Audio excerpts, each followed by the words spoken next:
how effective do you think it is? Are there successful models out there?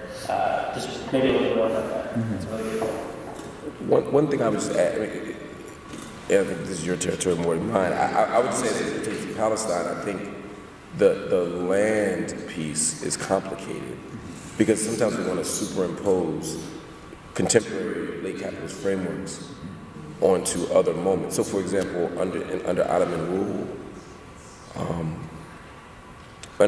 rule, there was a different land system, right? And the Musha system under Ottoman rule was one of collective land ownership, right? So you don't actually own the land. The person owned land. You'd have it for 2 years, and then it would rotate. Someone else would have it for 2 years. And I mean, there were all these sort of arguments around how that was a backward system. And as we moved from, and even after we moved from Ottoman rule into the British mandatory period in the 1920s, they still held on. Obviously, the British weren't particularly invested in changing that system, or really, they were somewhat hands-off in terms of that piece of ownership. And so that system prevailed for a long time. It was only when people started to say that this kind of operates against the interests of this burgeoning system of capitalism that people begin to reimagine the distribution of land resources. They said if people don't own it for long periods of time, they won't develop it. Why would you nurture land? You only have 2 years. Really, claims that didn't really fully understand how Palestinians were operating during that time, right? And how they took care of land and operated collectively. I don't want to nerd out on this too much, but the point is, there was a point. I haven't slept until you. I promise there's a point that'll come to me in 3 seconds.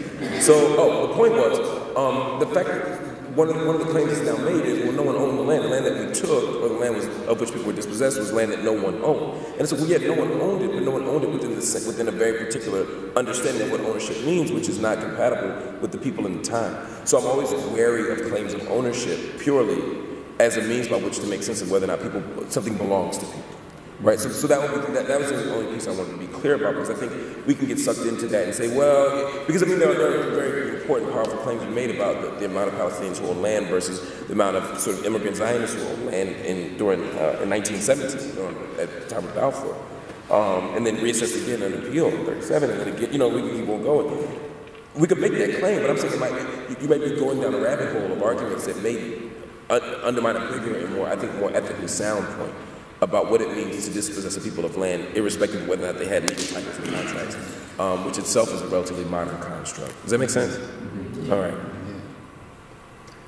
Yeah, I think everything is about space, right? You can look at any question and look at it in the way it manifests.